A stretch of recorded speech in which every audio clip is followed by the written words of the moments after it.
Haji Abdul Karim Amrullah. Jadi, siapakah beliau?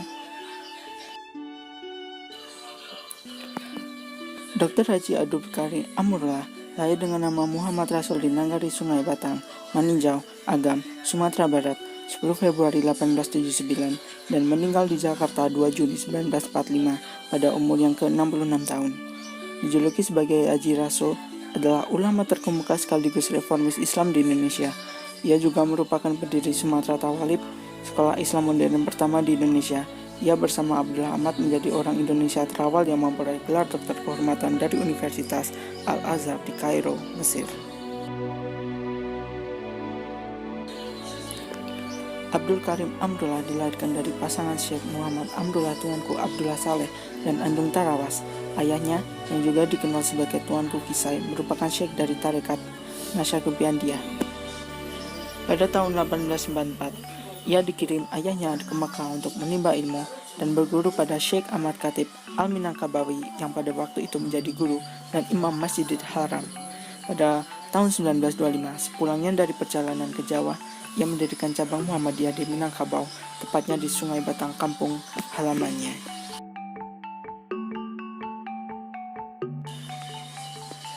Menginjak usia dewasa, Abdul Karim merantau ke Tanah Suci Mekah. Di sana ia mempelajari Islam lebih kompleks. Mula-mula ia berguru pada seorang imam Masjid Al-Haram, Syekh Muhammad Khatib, ulama dari Minangkabau juga yang telah menetap dan menyebarkan pemikiran-pemikiran pembaruan Islam.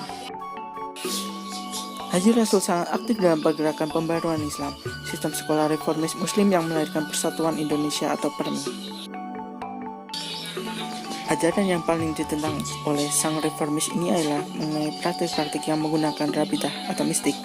Ia juga membawa Muhammadiyah ke Minangkabau karena dianggap sepemikiran, menghendaki modernisme atau reformisme, ajaran Islam yang selama ini dianggap salah dan menyimpang dari ajaran Islam yang sesungguhnya. Kepergiannya yang kedua kalinya ini disuruh ayahnya untuk mengantar adiknya belajar di sana. Namun kesempatan ini dimanfaatkannya untuk mengajar pada Al-Hakah sendiri di rumah Syekh Muhammad Nur Al-Khalidi di Samayah atas izin dari Ahmad Khatib. Namun demikian, ia sering bertanya kepada gurunya Syekh Ahmad Khatib mengenai masalah-masalah yang rumit. Pada tahun 1911 sampai 1919, bersama-sama Abdullah Ahmad, Abdul Karim Amrullah mendirikan majalah Al-Munir di Padang. Majalah ini bertujuan sebagai pemimpin dan memajukan anak-anak bangsa kita pada agama yang lurus dan beretikat baik dan menambah pengetahuan yang berguna dan mencari nafkah kesenangan hidup supaya sentosa pula mengejarkan seluruh agama. Tahun 1917, ia pergi melawat ke Jawa.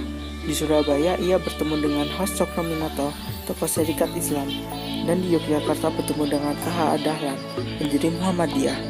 K.H.A. Dahlan sudah sering membaca tulisan-tulisannya dalam majalah Al-Munir. Pada tahun 1918, ia bersama-sama Abdullah Ahmad, Syekh Muhammad Jamil Jamil Bukit Tinggi, Zainuddin Laba El Yunusi, dan guru-guru lainnya mendirikan Persatuan Guru Agama Islam PGAI Sumatera. Abdul Karim Amrullah adalah seorang yang sangat tidak setuju dengan ajaran tarekat.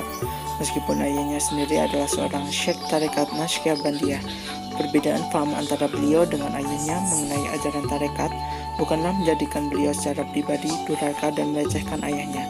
Demikian pula sebaliknya, ayahnya tidak merasa diasingi oleh anaknya sendiri. Bahkan ia merasa bangga melihat kedalaman ilmu yang dimiliki anaknya.